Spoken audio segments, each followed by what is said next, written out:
are live from Tempe, Arizona. Welcome to the beautiful Rio Salado Conference Center, and thank you so much for joining us for our celebration of Black History Month. And to all of those online, thank you also for being here with us, and welcome, welcome, welcome. We are excited for today. I want to start first by saying a couple of thank yous. There's a lot of people, as you all know, that do a ton of work behind the scenes to help make these events happen. So please join me in thanking the auxiliary services team, the cafe, and all the members who are on the screens and writing scripts. And of course, our Diversity, Equity, Inclusion, and Belonging Committee for their leadership in putting together today. Please join me in thanking all of them. Okay, and so today, the theme that our wonderful DEIB Council chose was Discovering Origins and Honoring Ancestors. And we can't think of anyone better. We're very, very honored to have one of our very own and beloved faculty chair of philosophy and religious studies, Dr. Wanda Tucker, will be our guest speaker today, our honored speaker today. Dr. Tucker, we're so thrilled to have this time with you, and we just want to say thank you for giving of your time and giving of your energy and giving of your personal story to share with us today. Dr. Tucker will be sharing her latest research and discoveries that have resulted from her 1619 project and the work retracing her family's history. Again, what an honor, right? It's really, this is fantastic. You know, when we talk about celebrating Black history, and we have dedicated time for hearing the stories and the voices of different places throughout our history. I often hear people say, you know, why do we do this? Why do we study history? And I'm sure our faculty chair of history would have a lot of answers to that for us. Thank you, Bobby. There are, I mean, obviously, right, there's, you know, to be educated, right, to create understanding. There's a lot of reasons we study history. But one of them is because we can learn about how we can change going forward. And so when we look at history, we often think history is stagnant. It's what happened. It is what happened, but what we know about history changes as more stories are uncovered and shared more broadly. And so today we're going to have an opportunity to hear more of those stories that help create a more balanced picture of our histories. There are times that we can just hear of amazing, incredible, conquering, wonderful historical moments that we haven't known before, that we can learn from, that we can capitalize as we move forward. There are horrors beyond horrors and tragic, awful things that have happened in history that we can commit ourselves to learning from so that we can make sure and work so that it doesn't happen again in our future. And so today we really have an opportunity for some pretty special moments that we hopefully can take some time and walk away and think about what is that thing I can do to capitalize on great and take great forward and to learn from the horrors and take forward how we change that never happens again. With that, I would be remiss before we move on if we don't take a moment, and I invite you to join me in a moment of silence to recognize again some of the horrors for our Asian American communities in Northern California, for Tyree Nichols, and the hundreds of other victims that we just continue to see from senseless violence. And whether in a moment of silence you reflect, you pray, you send positive energy to families, however you handle a moment of silence, I also ask that we just think about what can we do, because we can all go forward in a strong direction and be light as we move forward. So please join me.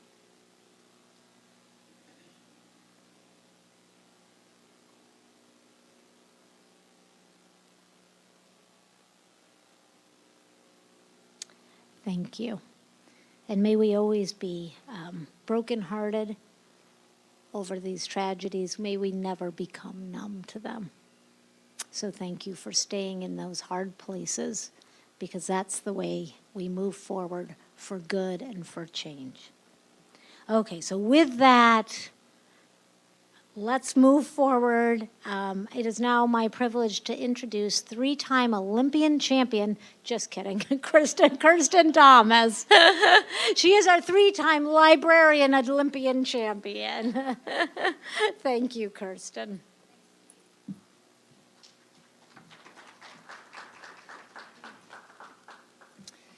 Okay, hello everybody and welcome. And I've been tasked with saying a few words to kind of ground us in this event today before we get to the main event. I think that everybody's kind of noticed an increased emphasis on teaching and learning as related to our DEIB events.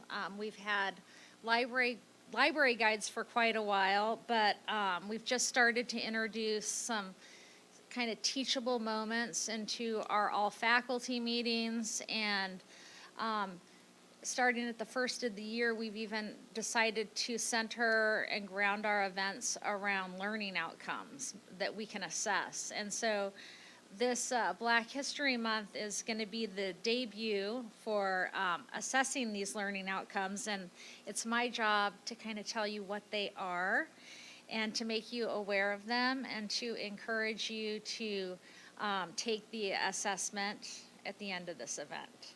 Okay, so learning objective number 1 is to relate how studying the history of one's origins and ancestors can influence one's identity and perspective. More and more, I think our focus around the DEIB events have been to look at the things that connect us.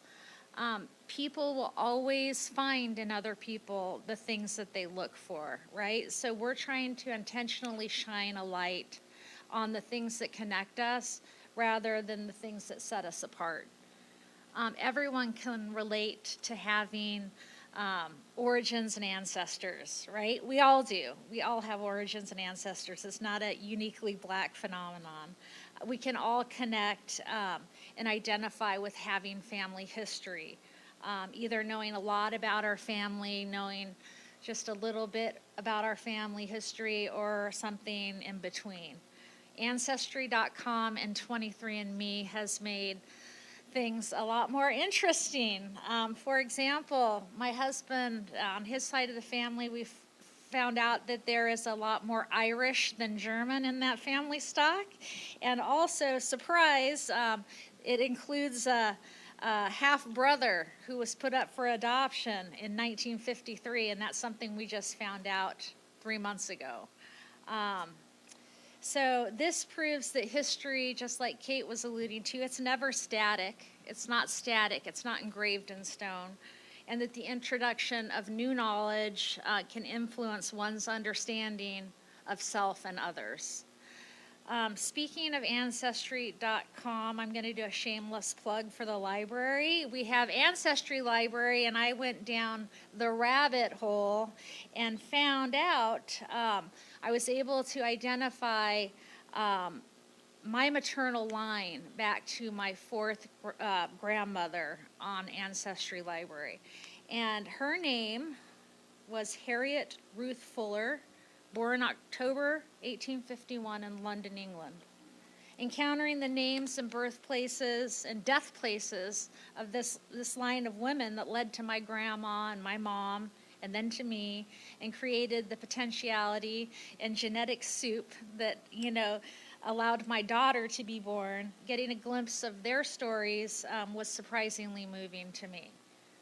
I never knew my maternal grandmother because she died before I was born, and I never heard the names of these women, these other three, who I literally owe my life to. Who were these women? What were their holiest sufferings and dearest longings? So the theme of this event, Discovering Origins and Honoring Ancestors, is an invitation to think about those who came before us and who sacrificed and labored for our benefit. It's an opportunity to ponder the mystery of life, the sanctity of life, and the privilege of being alive and animate on this material plane. We're all here in spite of, in the face of literally 1,000,000,000 scientific odds. We're all here together, and that's something to celebrate, and that's something we have in common. Objective 2 is to relate how studying multiple histories can shape our global understanding of persistence, resilience, empathy, and hope.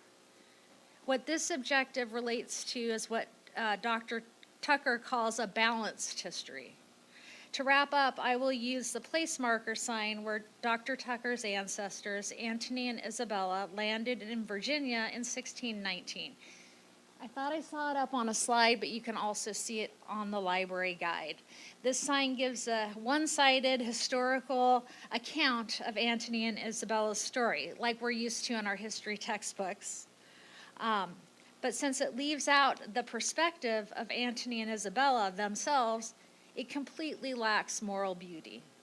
For example, there is no mention of the fact that a significant aspect of their story is that when they arrived in 1619, there was nobody there that spoke the same language, that was an ally, that could receive them, as there were for, in the West Indies and South America, for example, where the slave trade had been sending people for 100 years at that point. Those folks had a community, they had someone to arrive to.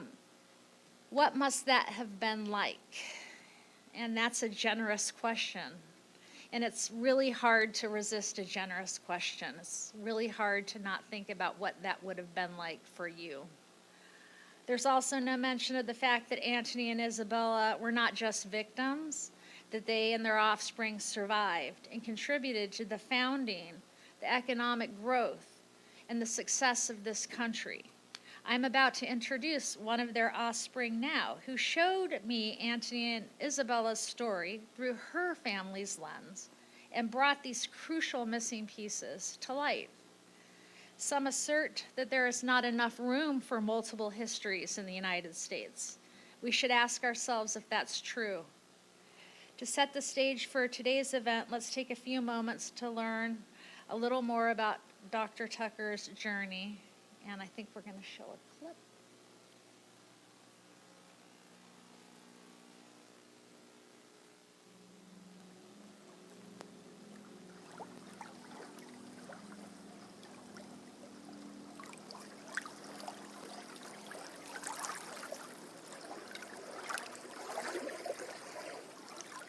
Who do you pray to? The God that let it happen, or the God that let me return?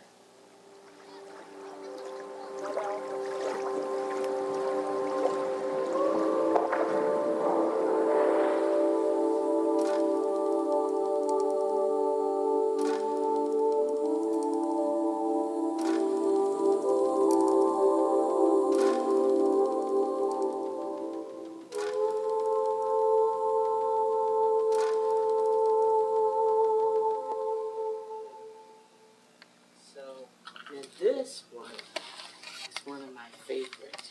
Take a look. This beautiful piece was made for me when I went to Cameroon.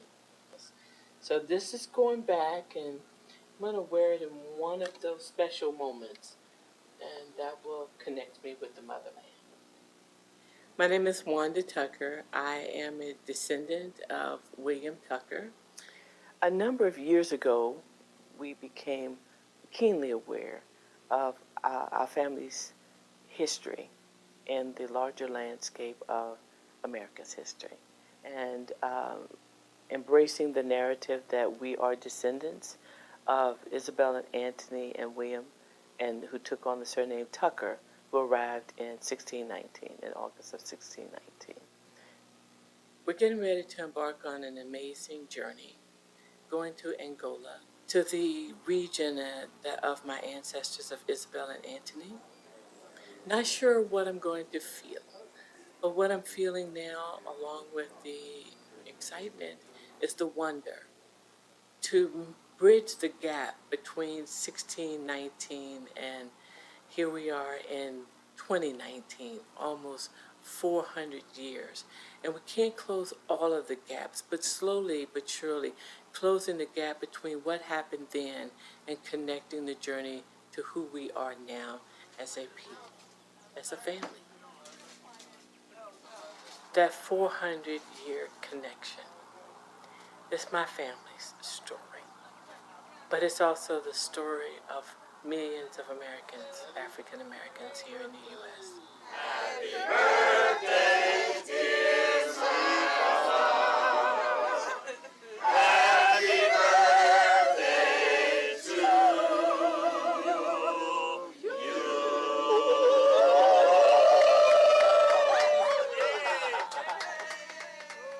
The oral history in our family has been significant.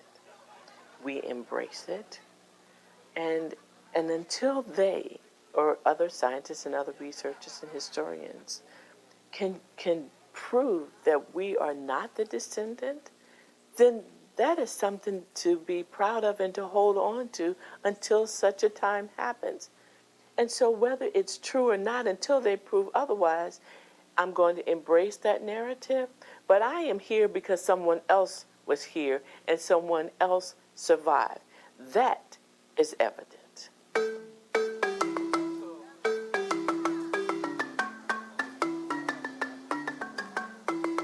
I'm getting more excited. And ladies and gentlemen, we will soon be arriving at the airport of Luanda. It was just anticipating what happens when I land and what's going to happen to me emotionally once that door opens and I begin to take the steps off the plane.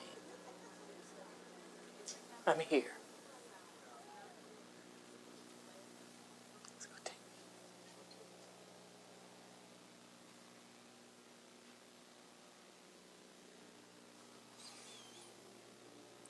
Stepping on this soil that has history, that has meaning, chosen by my ancestors to be here.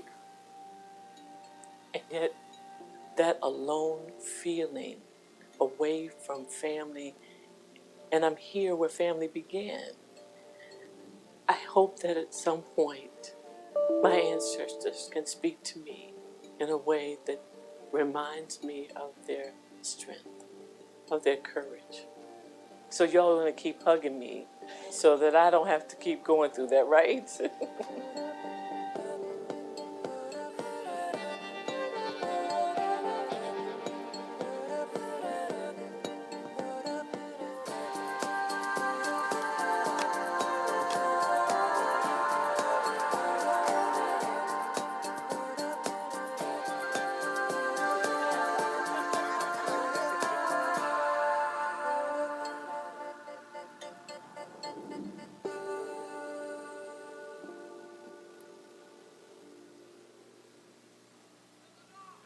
When Okie doke. And that's just a small glimpse of Wanda's journey, and I'm ready to hear more. I would like to welcome Dr. Floyd Harden, Rio's Officer of Equity and College Relations, to get us started. Thank you.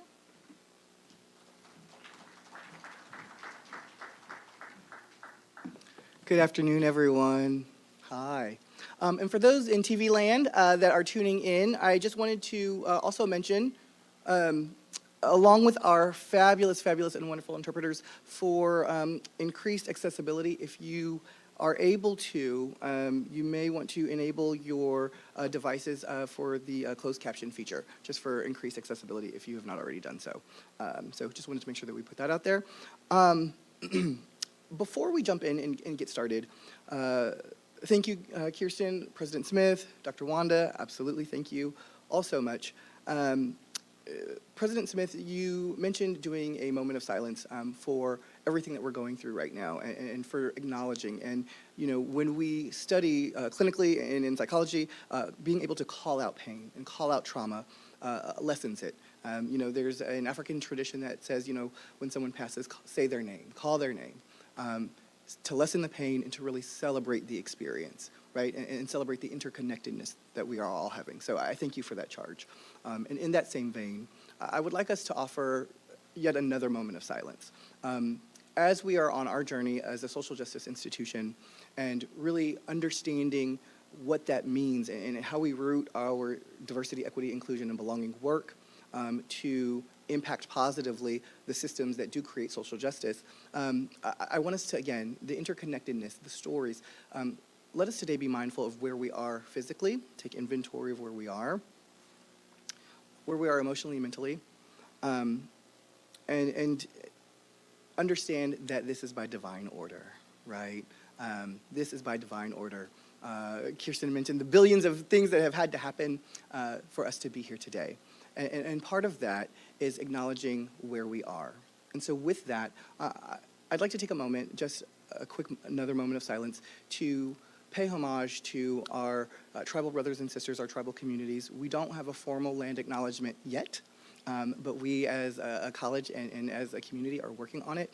But I do think it is important that we recognize just the interconnectedness of where we are and of who we are, and again, those ancestors that came before us. So if you would please join me for a brief moment of silence.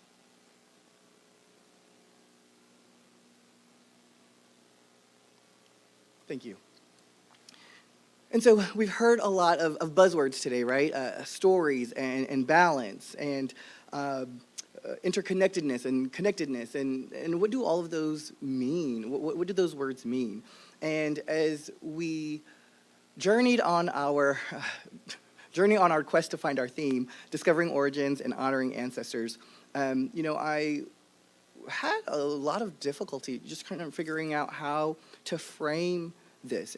Dr. Wanda and I have done this a few times where I've had the privilege of being able to ask her some really amazing and tough questions to really help create bridges of understanding and to create this idea of interconnectedness. And so as I was thinking about this talk in particular, this dialogue, for those of you that know me, know that I always root any sort of talk that I do or any sort of panel that I do in literature, in a text. And I do that for three reasons. One, primarily because it allows for folks who may not necessarily be familiar with the topic or fully understand or fully have an opportunity to process and grasp the depth of the conversation. It provides them a space to kind of go back and do some research and some reading on their own. The second reason that I ground it in kind of a text or try to extrapolate themes from a text is for my own scholarship, because as we are on this journey together, it is important that we make sure that we know what we're talking about, and so that we don't misrepresent any truth, so that we continually have balanced perspectives, right? And then thirdly, you know, books often are the tools of they embody stories where you lose yourself and you find others. And often we find ourselves in books, and we find our meaning in books. And so the hope is that as we are looking and learning and really digesting and processing information, that we are able to use text to really help bring that home and to help create that connectedness to the material. So I say that very specifically to help lay the foundation and help lay the groundwork. The text that I chose to extrapolate themes from and connect this body of work to is one of a Spell House president in Beverly, Daniel Tatum. She used to be the president of Spelman College. And we pulled some of the themes from her book, Why Do All of the Black Kids Sit Together in the Cafeteria? And so as we think about segregation, apartheid, those things that separate us, as we move through the disequilibrium of really trying to understand the ties that bind, there are three themes that Dr. Wanda and I will be talking about today in our conversation. And those three themes are those of identity, community, and human capital. And when we think about identity, as we go through some of the conversation, there are just some guiding thoughts that Dr. Wanda and I kind of talked about and have kind of really become prevalent throughout the research and throughout the reading. So the theme and thought around identity and identity development is, how do you thrive when your very existence is expendable, or you're used as a tool in the aiding of someone else's comfort, or you are seen as something negative? How do you thrive? This idea of community, Kirsten touched on it earlier, about what happens when your human capital is removed from a space, and what happens to Angola, what happens to the Americas.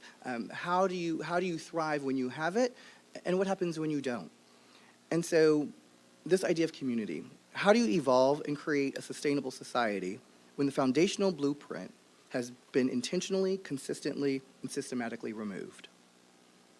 And then lastly, this idea of human capital. Kate and I get to have this conversation. President Kate and Dr. Kate and I get to have this conversation all the time about being people first, right? And people are our greatest commodity.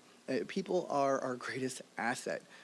We can have as many processes as we want, but it's the people that make them happen. Our human capital, right? And so as we think about our culture work, as we think about how today really connects to the interconnectedness of us all, I want us to kind of keep that theme in the back of our mind too. Human capital. What are the implications for a society, or college, right? What are the implications for a society when human capital does not exist? What happens? And so to get us in the hearts and mind space of really beginning this conversation, I want us to do a visualization of sorts. I think the biggest thing that we can do is continue our awareness and learning how to perspective shift, so that we can be ready to receive the stories of others, so that we can be advocates and endorse stories to create balance. And so I would like for us to think of a time, and for me in particular, I'll give an example, a time that we have an opportunity to better balance our story, to better balance stories, right? For me, a time was when I was in high school, and I was dating a white girl in high school, and I was with her parents, and we were at dinner, and her dad came up to me and said, "Well, Floyd, I really like you. I don't see color when I look at you. You're not like the other black guys at your high school." And I really didn't know how to take that. And the first thought was like, well, number one, how dare you? Like, I am just Floyd. And number two, well, yeah, I know I'm kind of awesome. I'm not like anybody else. Anyway. But in all seriousness, we hear statements like that all the time. And those are microaggressions, right? I don't see you. I don't see color, meaning you don't see me for who I am, because I can't take off my brown skin, which is interconnected to so much history, right? So no, I need you to see me in those spaces. You're not like other black guys in your high school. Well, I'm not like anybody else, number one. So let's be clear. My mama likes me. Hi, Mom. Where's she at? I thought she was out there. But I think that, too, is important, because when we begin a comparative analysis, we start comparing experiences, comparing standards that are unbalanced. And it's incredibly important that when we are faced with opportunities to stop the perpetuation of unbalancedness, that's not a word, is it, Kristen? That's not a word, Kirsten? No, unbalancedness? No? Off of balance? Out of balance? Lack of balance. When we have opportunities to stop lack of balance, that we take those, right? I was engaged in a discussion about privilege and in a privilege talk, and one of the most powerful things that was said was, when you say no, I will no longer be audience to this, it stops the story in its tracks. It stops the story in its tracks. And I didn't have the tools at 16 to be able to say no. I did, however, have a car, so I went home. And that was my no. That was the way that I was able to say no, that this is not okay. And so what I would like for us to do now is please close your eyes. And if you can see me, your eyes aren't closed. Please close your eyes. And I'd like for you to think of a time that you were in an experience where you heard, or you experienced, or you were the perpetrator of a microaggression. Maybe you overheard someone say, "You did that well for a woman," or "You're pretty for a little Hispanic girl," or "You're a little bit different than all the other black guys that I know."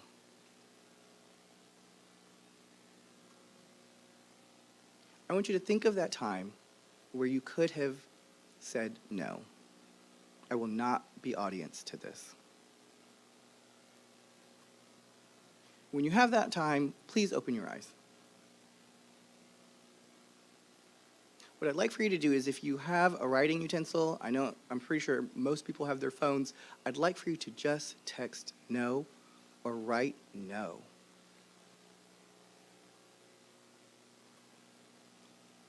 Because when we stop being audience to hate,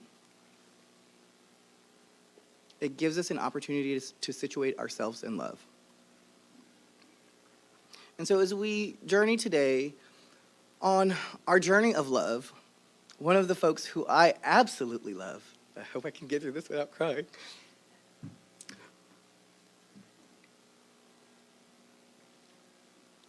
Excuse me. We've been on this journey a number of times, and it's an incredibly special story. And anyone that knows Dr. Wanda knows that she comes with her full heart and showcases that at every turn. And I could not be more honored to be on this journey with you, Dr. Wanda, to help you tell everyone your story. This is just reverse. She was crying a moment ago. I don't know why I'm crying now, but I got to throw you under the bus. But as we journey on our social justice walk, and as we find our interconnectedness, Dr. Wanda, I say thank you. You are a living legacy, a living legend here at Rio Salado College, throughout the district, and everyone that you touch.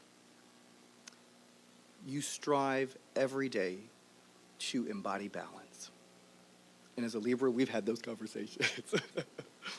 But you strive every day to embody balance and to bring balance to others. And so as we embark on this talk, on your journey, thank you for being vulnerable.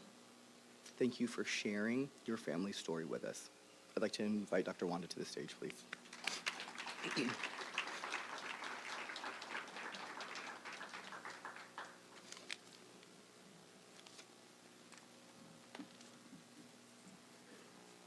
Good afternoon, everyone.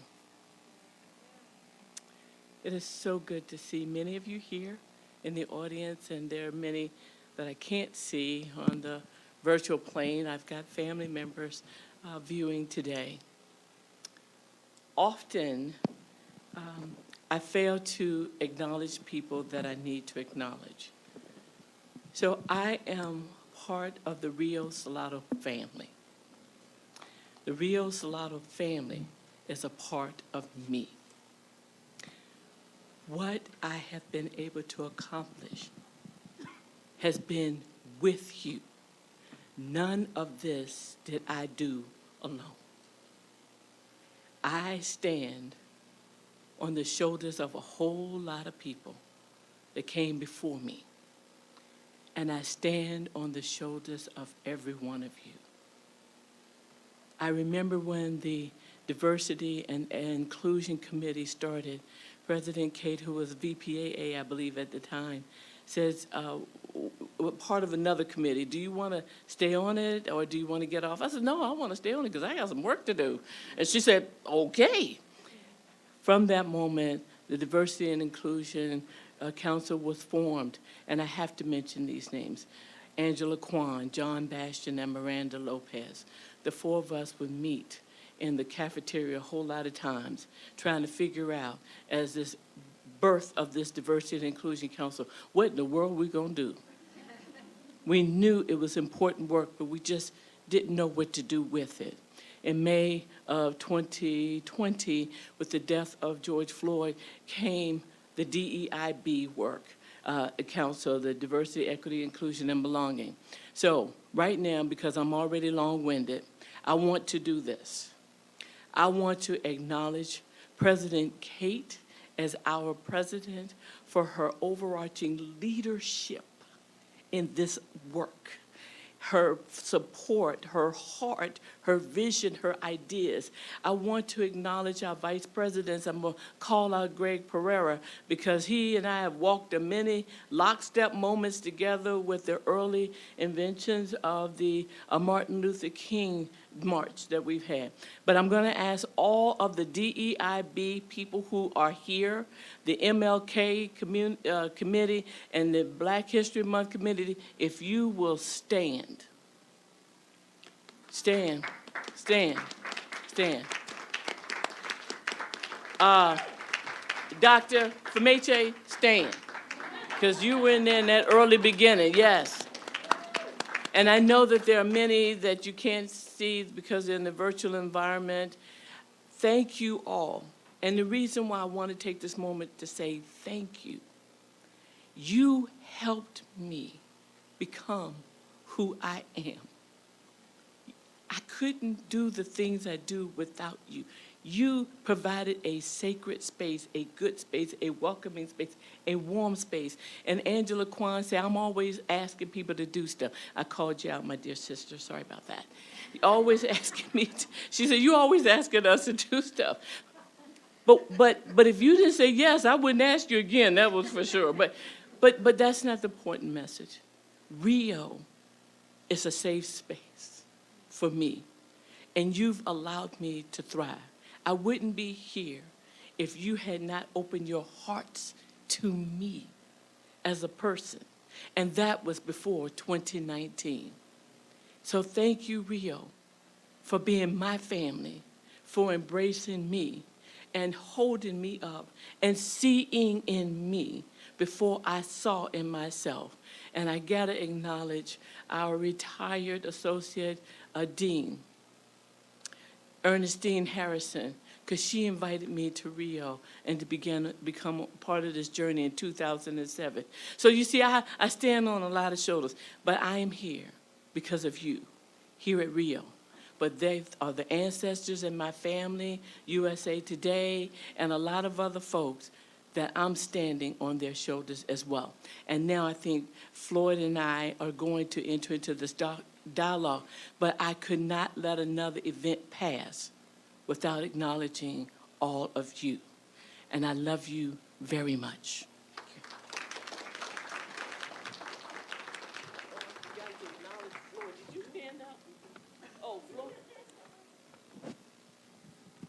Is this on? Floyd didn't stand up, but he should have stood up.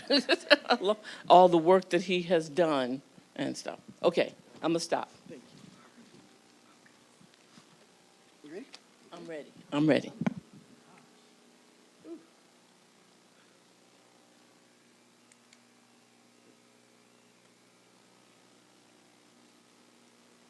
Hi, Doc. Hi, Doc. Hi. I'm gonna call you Auntie Wanda for this, okay? All right.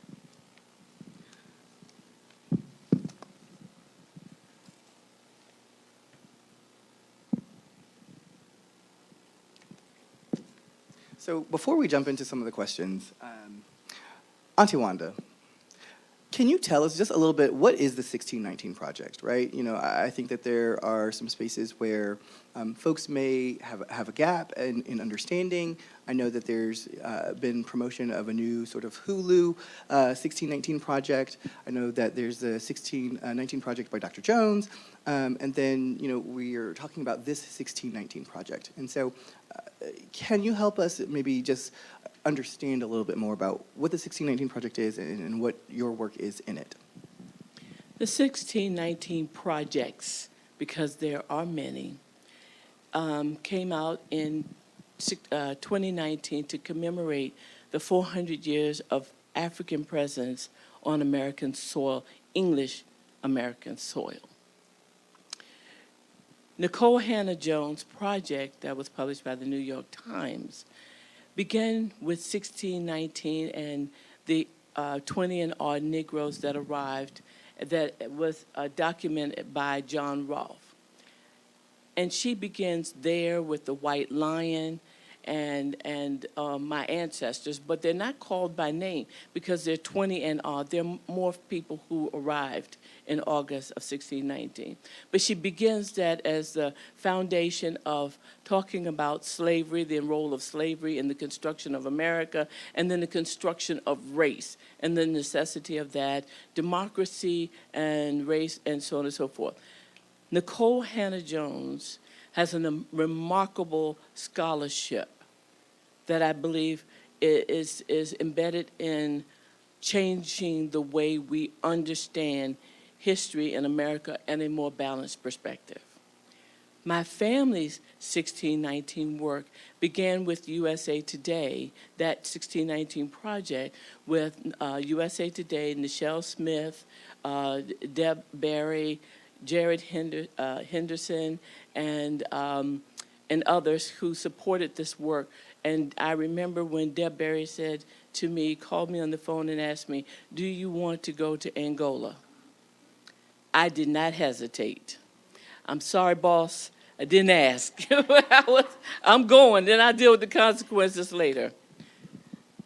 And so the 1619, it was the commemoration of 400 years, and scholars were building up to it for years because it was a significant point in history that had gone untold of when the Africans, the Angolans, arrived in the English colony in 1619.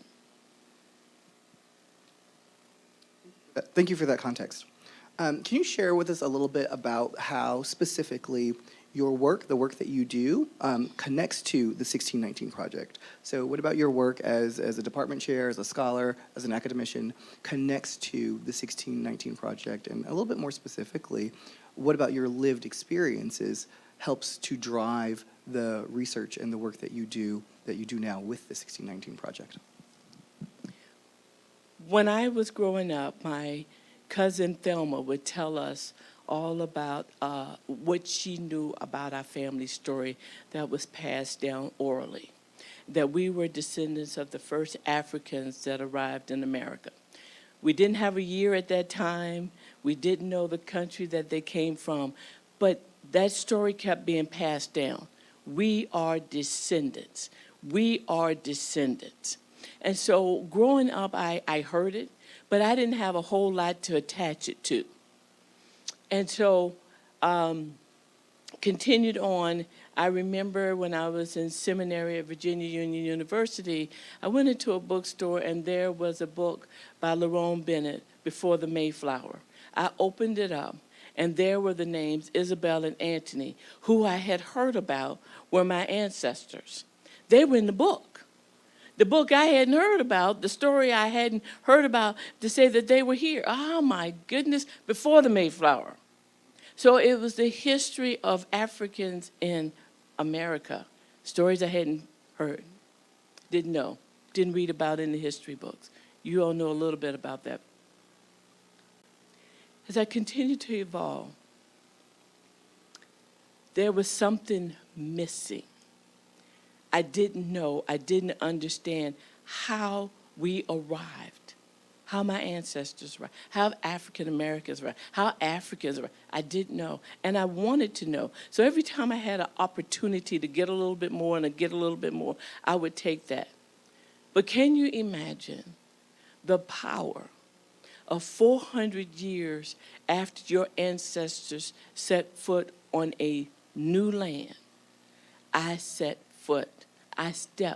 on their land. In that moment, I was shaken. And it didn't understand, people said, well, will you go back? Well, yeah, but I hadn't understood how I was being shaped. I couldn't articulate how the ancestors had summoned me to come back. Here was this little girl, as Floyd tells me, this little girl from Virginia who do my thing like everybody else, go to school, grow up, work hard, and don't have time to think about where I came from or my ancestors, because I got to make a living, married, raising children, all of that stuff. By this stage in my life, I have the opportunity to sit with all of this and to change the way we offer curriculum, making sure that curriculum is more balanced and offer more histories, more narratives, having an opportunity to share my story, because my story is important just like everybody else's story is important. But a lot of important stories have been left out of history books. So all I want to see is more balanced narratives, not just my story or my family stories, but the stories of millions of African Americans, Black Americans, the millions of the Hispanic Americans and the indigenous who were here before all of us, right? I mean, they're absent in our history books, and sometimes what's there is not nice, it's not kind to them. But their resilience as well. So there is so much to be shared. And every chance I have an opportunity to share the story and to add and to make some changes, one of the projects we're working on is Mocha Mills of Color Academy, offering scholarship funds for high school males of color to get college credit before they actually go to high school. Isn't that powerful? I remember a time when I read about how blacks yearned for a college education, because they were not taught to read and write. And they were killed if they were taught to read and write. They were punished if they learned to read and write. And now we have the opportunity to learn, and so many are not taking advantage of it. You know why? Because they don't know their history. They don't know their history. Auntie, can you Oh, sorry for it. No, you're fine. No, we got a lot. You told me we got a lot to cover, so I'm taking my cues from you. I told him rein me in when I went left. Now, we all know that words are powerful, right? And words have meaning, and to be intentional with what you say so that it matches your intention, right? Your objective. I want to key in on something that you said. You said summoned. I was summoned by the ancestors to come back. Tell us about your last journey, when you were summoned back to Angola, and the discoveries that you made in terms of the Angolan history and its relationship to its Portuguese origins, or its Portuguese experience. The reason I believe that the ancestors summoned me, because I can't think of any reason why I was chosen to go to Angola after 400 years. It still blows my mind that Deb Berry called me and said, "You want to go to Angola?"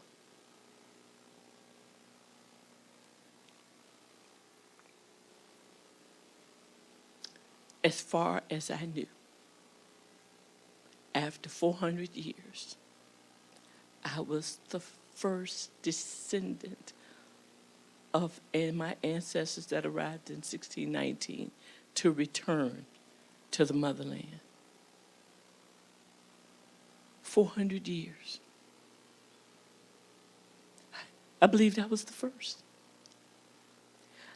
I felt that it was a spiritual awakening in my life, a spiritual charge, and I didn't know what to do with it. But I was going to Angola. But to learn the culture and the history from the Angolans of slavery, of their loved ones being kidnapped and transported across the Atlantic, that they were not going to see them ever again. How the economy collapsed because 15 million, as best they estimate, of Africans and Angolans were taken from the continent and shipped to the North America, South America, Brazil, and other South America and Caribbeans. Can you imagine all of these able-bodied young males and females being stripped away from their land? They didn't get to pack luggage like I did. They didn't get to hug their family members and say, I'll see you later. I'm going on a trip and I'll be back in 10 days. They didn't get to say goodbye. They had no idea of their destiny. But they were snatched from everything that they knew and understood. It's hard to imagine, isn't it? And I'm on the shores and in the land of the motherland as the Soba was telling the story about the economy collapse. They're able-bodied males and females, boys and girls snatched away, able bodies. The women who were able to reproduce, they were on the ship, sometimes giving birth on the ship, sometimes dying on the ship. Their babies lost on the ship and thrown overboard, and there was nothing they could do. Learning more and more about the histories of what happened to the Angolans before they got here has been powerful. So when I met with one of the Sobas, like the mayor of that tribe in that region, I said, what message do you want me to take back to my family in America? He said, tell them you have relatives here. Never made the connection. I'm standing there.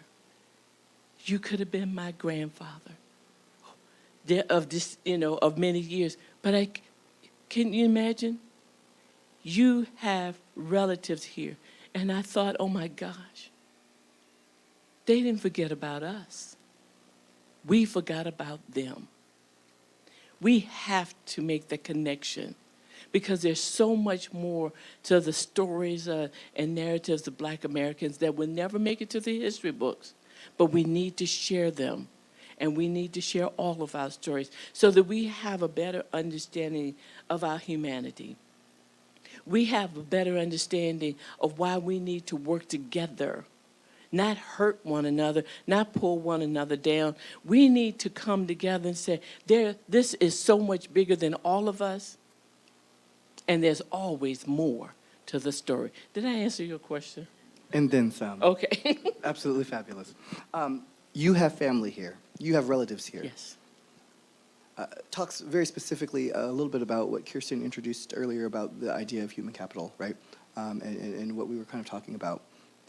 Share with us, just in some of your research and your firsthand experience, just understanding the power of community and the lack of community.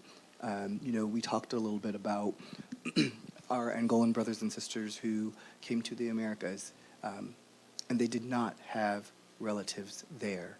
And then we talk a little bit about our Angolans who went to some of the Caribbean and some of the Afro-Caribbean spaces and had family there. Can you tell us a little bit about that experience? Sure. The beauty of research is that you have to have a curiosity. You've got to want to know more.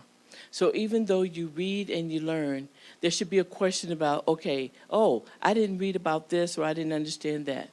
And so as I continue to do research, and many of my family members, we've had these conversations, what happened to Isabel and Antony and their son William? And we don't have an answer because it's not documented what happened to them after that 1624, 1625 census that stated that they had a child named William. And then they took on the surname of Tucker, whether willingly or unwillingly, the surname of Tucker. And as I began to learn more about the Atlantic slave trade and how it had started 100 years before the Angolans arrived in the English settlement.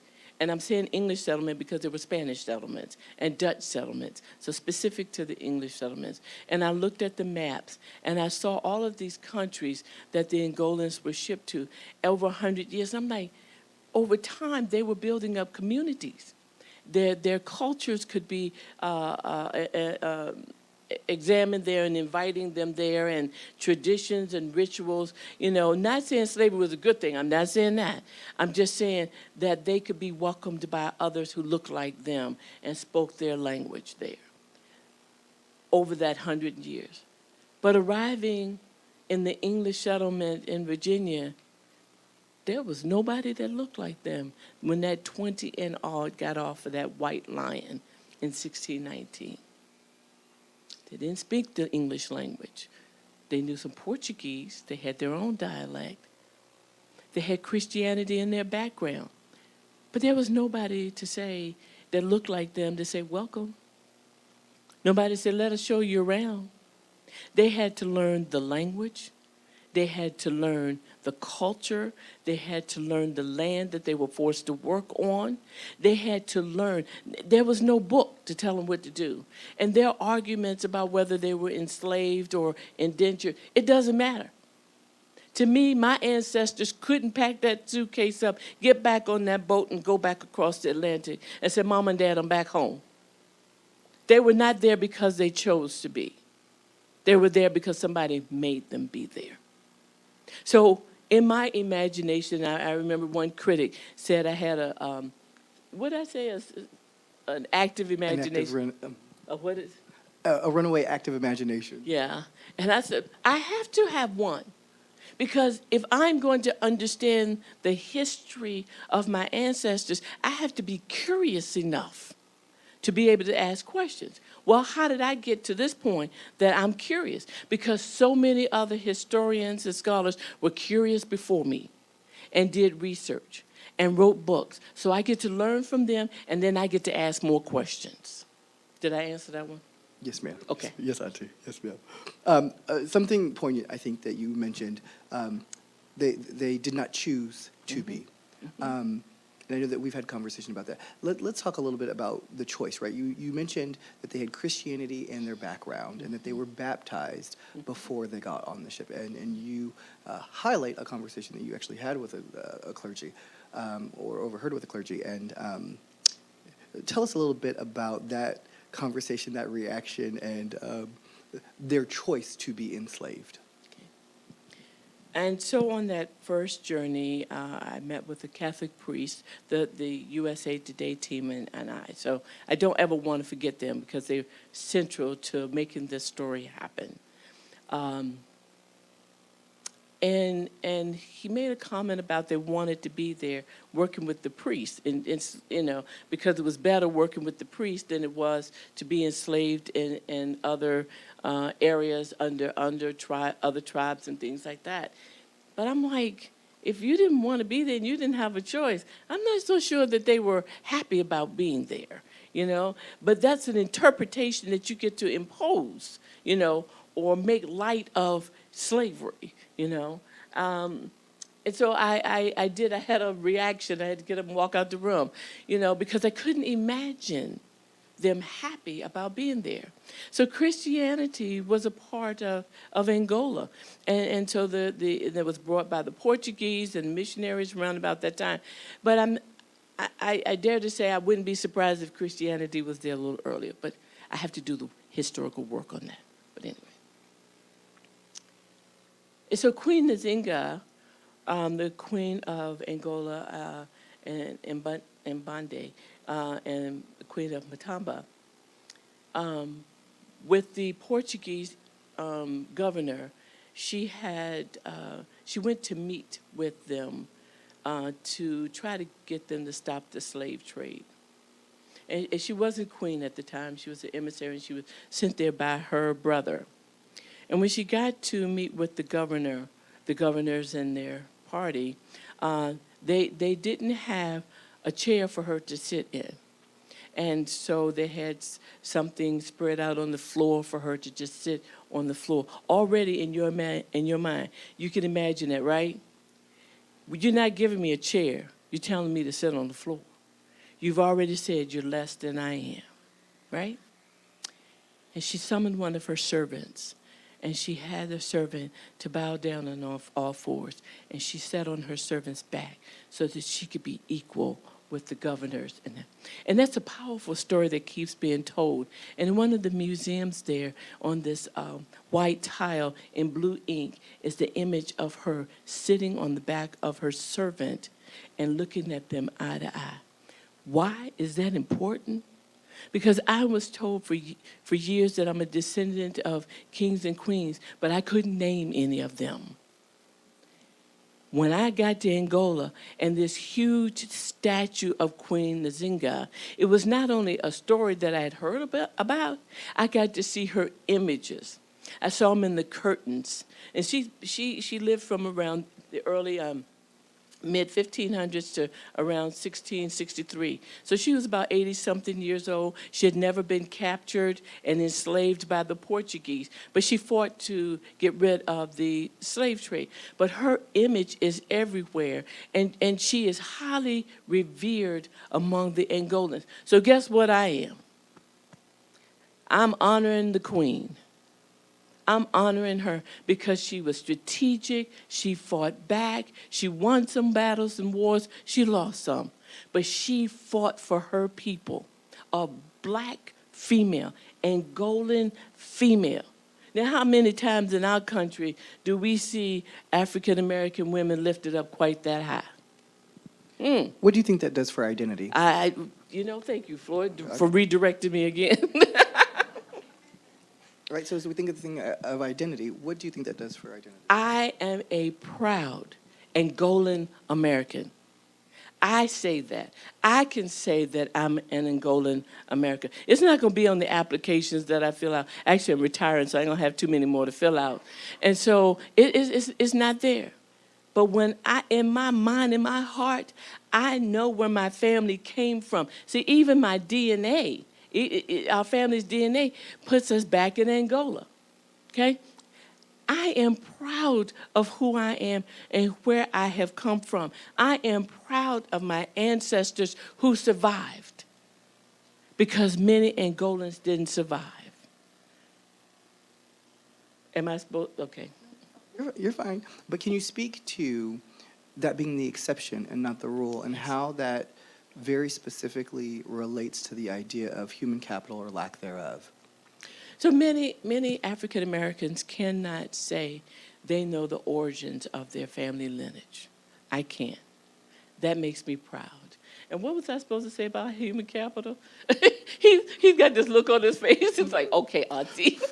No, how does that relate to human capital, right? So for our Angolan brothers and sisters who landed in the Americas versus those who landed in Afro-Caribbean spaces. Yeah, and so in the other South American Caribbean spaces, they had others who looked like them so that they could be proud of who they were. In the North America, when Isabel and Auntie and the 20 and odd and others, the millions of others that came after them, if they didn't have that community, it impacts your identity, who you are, with poverty, and somebody's giving you a name, or even if your mother's named you, they renamed you, and then you get passed around and don't know who you are, don't know where you're from, don't know where your family members are when you're sold as a baby to another plantation. It destroys your soul and your psyche. You don't have that sense of community, and so you adopt communities. But this wonder of who am I? Where am I from? Where's my mother? Where's my father? It destroys us in our souls and in our bodies. And there are books about post-traumatic slave syndrome, about how African Americans have suffered so. And so then there are those who want to compare stories. My suffering is worse than your suffering, and things like that. We don't need to compare suffering. But we need to tell the story about all sufferings and don't minimize the suffering of Black Americans when they tell you that they can only go back 3 generations of knowing who their family members are. When I did the math and in preparation for the day, I believe I am the 17th generation from Isabel and Antony that landed here in 1619. The 17th generation. That is something to embrace and to be proud of. And I hope more and more African Americans will seek out their history and knowledge because it will empower you. No matter what space you're in, it helps you to hold your head up high. And it helps you to say, I am somebody. A whole lot of us got traumas in our family. And sometimes it keeps us from wanting to look back because some of the trauma and the violence came from our family members. Well, they learned it because it's been passed down. Slavery is violent. Slavery is violent. It's a violent institution. So whether somebody treated you a little nice today or a little nice tomorrow, it's a violent institution. And it robs you of who you are as a person. And so that trauma and that violence gets passed down through families. So even if you don't understand your family and like your family, there are a lot of reasons for not to, but somewhere somebody survived in order for you to be here. And I'm sure there's a whole lot of strength and courage in your family story. Did I do okay that time? You did fabulous. Phenomenal. I want to key in on one of the things that you mentioned, right? We said all traumas matter, all stories matter, and our whole idea today, right, is about balance, and so not comparing. We do not have a monopoly on pain, right? Everyone has pain, and everyone's pains matter, everyone's story matter, everyone's trauma matter. So, can you talk to us a little bit about uncovering parts of Angola's not so known trauma in history when you went back this last time regarding the Holocaust that you uncovered? Thank you. He has to be specific to redirect me to where he wants me to talk about because I forget and I get sidetracked, so sorry about that. When our family went back for our heritage tour, this was our first heritage tour in December, 19 of us went back.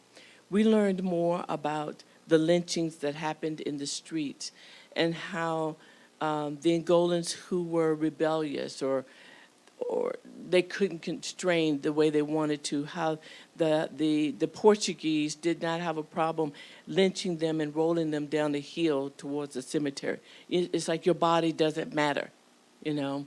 We went to the Massaingana Fortress. And I've been there twice before, but this time the historian Eduardo talked about how before the enslaved were put on ships to go across the Atlantic, those who were feeble in body and mind were burned. So they discovered an oven that their bodies were burned. You're useless. You're no good to us. We're going to burn you. They didn't let them go back to their family. They disposed of their body as trash. That was another hard piece, but it's history, and it needs to be told, okay? And I probably should have told you early on that the Portuguese colonized Angola until 1975, recent. Then they had about 27 years of civil war, and then their 47-year-old country getting their legs under them in their own history and getting established and having a seat at the table to make sure that their voices are heard and to tell the stories of how the Angolans were kidnapped and taken to the Americas, and how because of on the backs of those who were enslaved, these countries and continents were built. You see, and to be able to tell that story. Hey, guess what? You all took a whole lot of our people. And these people did a lot of work for free and under a lot of duress and brutality and torture. You need to recognize that. They're at the table. They're telling the administration, we need conversations. We need more conversations about this because we don't want to dismiss these histories. We don't want to dismiss the value that you placed on them to be like animals, to work for you. But they were humans. They were our sons and our daughters. They became our grandparents and continued to thrive and survive. And you don't want them in your history books? That's an unbalanced narrative. We got to tell the story. So there's so much more to learn. My feet is just getting wet. I'm hungry for more. I want to keep going back. I want to keep learning. I want to keep learning about my grandparents. And so this time I was back, one of the translators, I know I'm probably going too fast, said, we don't say uncles and aunts like you all say in the U.S. He said, we say our grandparents. We give them honor no matter where they are in that station of the generations and lineage. That means that we are always related to them. So I want to honor my grandparents and say, I hope I can tell the story, not only of your suffering, but of your ability to survive, to have a vision and an opportunity to give birth to William, and William having children, and you all kept having children, and other millions of Angolans kept having children for their own survival's sake. I hope we do justice a little bit in honoring you and your ability to survive the millions of African Americans. And so when we think about this idea of interconnectedness, right, many of us may be familiar or have some exposure to the idea of the Holocaust that happened in World War II. And so understanding that that wasn't the first time that has happened, right? And so balancing history, telling history, letting folks know that that there is more to the story, right? Yes. And so as we and as you are uncovering more to their story, how has that been received? As an Angolan American, if you will, or as an American coming in and doing so much research and understanding and having all of these conversations and uncovering so much of what was unknown before. What's the first part How of is the it question? received? How's it been received? Painfully, but also with a thirst to know more, a desire to know more. Because there's so much that we don't know than what we do know. And so there's this hunger and thirst to know more about my people. So one more question. We talk a lot about this idea of identity formation, right? If you would have known more about Queen Nzinga growing up, it may have shaped and formed your identity a little bit different, right? And this idea of us being all interconnected and having the same destiny, or our destinies being intertwined in a number of ways. And so I'm going to ask one more question before we break for questions from the audience. But today was really, we had conversations about healing and wanting to promote awareness and not necessarily being in spaces that you have to agree, but that this too is true. And so understanding that one does not have to agree with balance or the stories that happen in creating a balanced narrative, but we do have to respect it. We do have to honor it. We do have to acknowledge it. You don't have to like it. as we strive as Rio, those that are under the sound of my voice, those that can see words on the screen or see our interpreters, what is one thing that you would like for us to take away as we move on our social justice walk? So early on, I think whatever you said, I immediately went back to when I was a child and a bit rebellious based on what I did know. And that wasn't a whole lot. Okay. Yes, I was. Can you imagine what a terror I would have been if I had known that Queen Nzinga was my queen? I'd have been rough. Oh, no. Do you know my queen? Oh, no. Yeah, I would have been a terror. More of a terror. Floyd knows a whole lot of my backstories, so he gets to egg me on. Rio and my family here continue with the work of moving towards being that social justice institution. Did I slur that a little bit? Social justice institution that we can continue to be. We have conquered so much. We've done a lot of work, and there's more to do. And so you can look at it one or two ways. We're talking about balanced narrative. Do you see it as a deficit in the institution, or do you see it as an opportunity in an institution? So where there's a gap, there's an opportunity to fill it. Where we are struggling and lacking, there's an opportunity for us to become better. There's opportunities. And you might think that the little bit that you do doesn't matter, but imagine you going back home and telling the story of what you learned today to your family, and somebody's heart is changed, and somebody is more consciously aware, or someone is saying, my goodness, and they hurt, and their heart becomes enlarged, and they realize that those biases don't have to exist, and they change. That's one more changed person in the world, whether they're employees or whether they're students or a stranger on the street. We still have the opportunity to change America so that America tells those balanced narratives. They start one person at a time. They start with me, they start with you, they start with Floyd and I. I've had many conversations with Floyd and the Black History, MLK Committee, Black History Month Committee, and the DEIB. I tell stories, and people are telling other people, we're changing.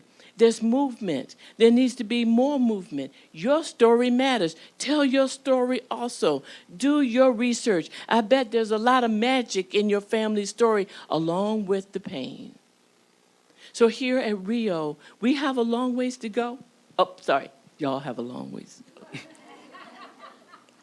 And encouraging people to tell their pain, too. Tell right? your pain. Yes, Balance so we can the story. heal. Yes, Right. Heal. And I'm going to say we because I am still a part of Rio. We're doing miraculous work. Don't underestimate every single step of all the work that you're doing, all the stories that you're telling, how you're learning the stories of your colleagues, how you uphold and praying for the Asian community when there's violence against them, with the indigenous community, not just the African American community, all these other communities, the Jewish community, all of these other communities that are attacked. When we pray for them, we are connected so that we can become a much better world.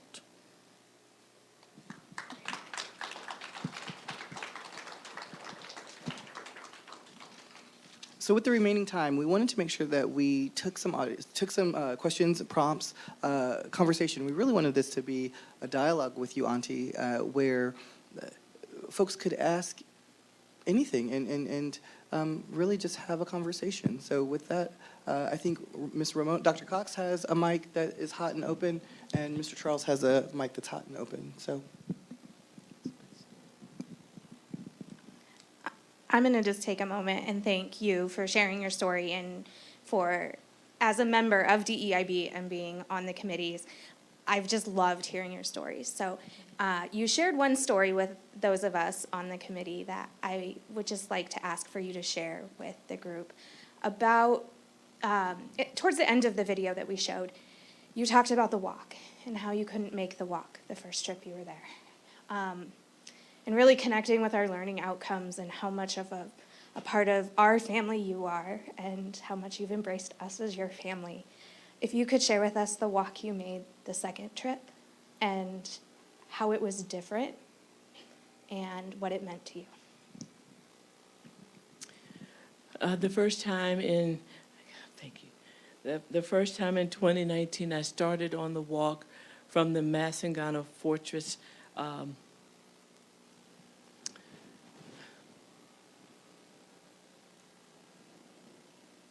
They call it a slave garden, bricked, where the enslaved were baptized and branded, and they were already bound. My ancestors, Isabel and Anthony, among them. Then they were marched down this pathway that still exists today. And they were forced to go under the fort to get on the boats to go to the port of Luanda to be shipped out across the Atlantic. And for Isabel and Anthony, it was the San Juan Bautista. I know I'm leaving out a lot of stories, but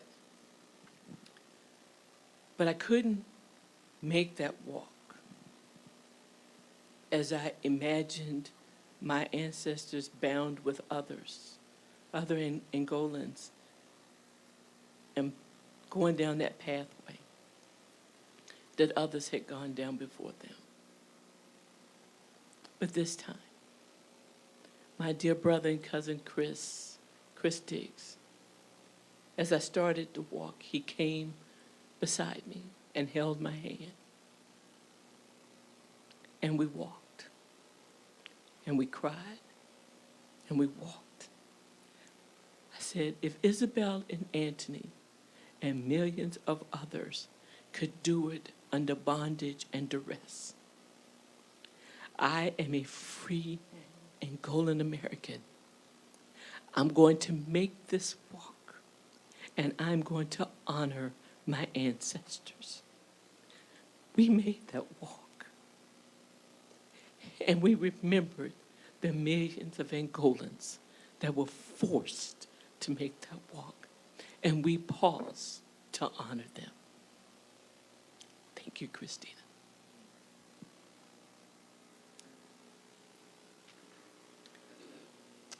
I wasn't going to cry. No, it's okay.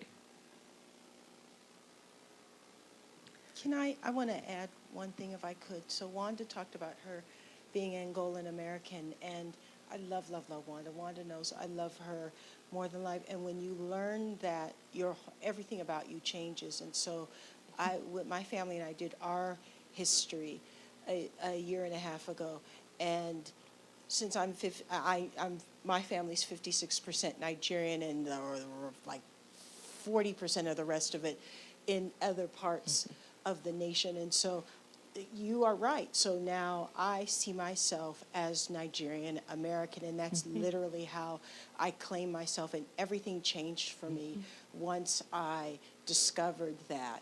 And I want to continue to find that in my family. But no matter who you are or what lineage you are, you absolutely need to make that discovery, because it really is powerful. It's very powerful. Thank you, Dr. Cox. Yes. So I'm Queen Ramona of Nigeria. She's Queen Ramona of Nigeria. Of Nigeria. Yes. Thank you. That's powerful. Yeah, yeah. Thank you, Dr. Tucker. I just have a quick question, like a follow-up.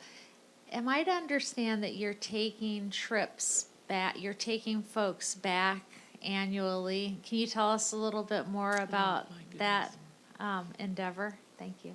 In 2021, the president, Lourenco, president of Angola, invited my family, my brother, Vincent Tucker, my cousin Carolita Jones. I'm calling their names because they're out there, and I to meet with him, and we met with him at the African American Smithsonian Museum in September of 2021, and then he invited us to Angola. So in December, we went to Angola. And even though I had been there before, it was a different experience then. And so from that point forward, we said, we're going to do a heritage tour. And so in December of 2022, 19 of us went to Angola to do a heritage tour. So that was the first heritage tour that my family was part of, orchestrating with private sectors as well as the Angolan government. So it was a huge success. And so we have, I think my cousin estimated roughly about 300 people so far have asked, can we go back with your family? So in the future, we're planning more trips. Can't tell you exactly when, but we're looking, maybe somewhere around September, doing another trip. And some of the family members and friends may or may not, our family is Angolan descent, but others who are African Americans, they've always wanted, some of them always wanted to go to Africa, but did not have a pathway, didn't know where to go, or didn't know how to get there. And so we are offering an opportunity for African Americans and anybody. It's not limited to African Americans. Anybody who wants to take that trip to learn more about Angola and Angola's contributions to the growth of the world, because they didn't just come to the U.S., to North America, South America, and they were transported to other places in the world as well. Thank you. Hi, Wanda. Hi, Rachel. I love you. I love you back. Oh, thank you. Thank you for sharing, for always sharing. I don't really know what my question is yet, but it's about family, because you talked about your Rio family, your family in Virginia, your family watching, but then going back to Angola and your relatives and your family there and the land as family. And I'm just like curious how you see similarities, differences, but just the whole concept of those three distinct families. I have embodied and embraced them all. And they all are part of me in various unique ways, but powerful ways that continue to shape me and help me to become a better person, to not minimize the work or the people that I'm working with, because we're all family and we're all connected. I think we have time for about one more question.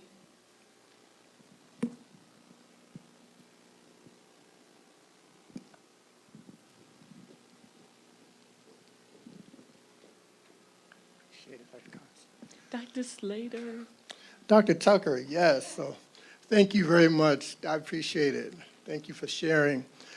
My question for you is, as far as the government of Angola, I know that when I was in Ghana a couple of years ago for the, it was the, what was it called? The Yes.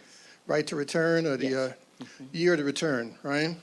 And one of the things that they were pushing for descendants of those that were a part of the slave trade was to connect to the land, right?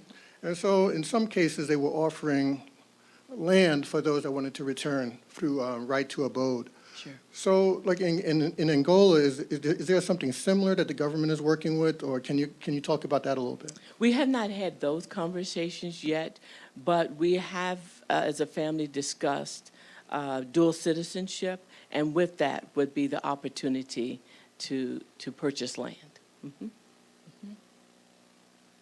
And I keep talking about, building a community there so I can go back and stay all the time.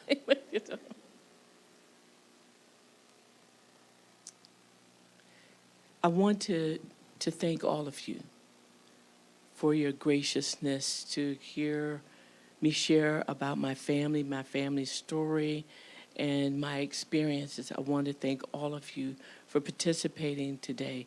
I'm always going to miss thanking somebody, so I'm thanking everybody. And Floyd, for agreeing to share this space with me. We have talked and cried a lot together as I've told stories because I was going to try to be real composed today. I didn't do too bad. And Dr. Jean Teese told me I preached at the MLK Day because I was supposed to offer opening remarks, and I forgot to thank everybody. And she said, but you preached. And she said, you can preach this time. But there are many, many people who, as I said earlier, are responsible for helping me to become who I am. So I'm not on this journey alone. There have been many times that I have felt alienated in my life and did not feel that sense of community. But that's not who I am today, and that's not where I am today. And I feel like I am one of the most blessed people in the world, that I have lots of communities in this continent, in Angola, and probably people that I don't know and know about, but I'm connected to. So my family is really large, and I thank all of you for being my family.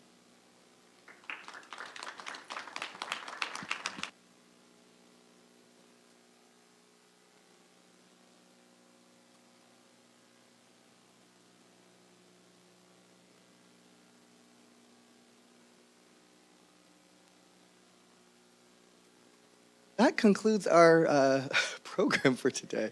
I want to invite everyone, if you have more questions or want to dialogue, Auntie Wanda will be here for a little bit and stick around. We did make sure that we provided food in the North Hall for everyone. So if you want to refresh your beverage, refresh your plate, you're more than welcome to do so. We invite you to come and continue the conversation. For those out there in TV land, as I like to say, thank you all for joining us. I think the biggest thing that Auntie Wanda and I really talked about, people walking away with this idea of awareness and that we are interconnected, that my destiny is intertwined with yours, and when we hear something, we actively say, no, I will not be audience to this, because it's not rooted in love. So I ask everyone to go away rooted in love, understanding that we're interconnected, and you have an amazing, amazing day. Thank you all for joining us.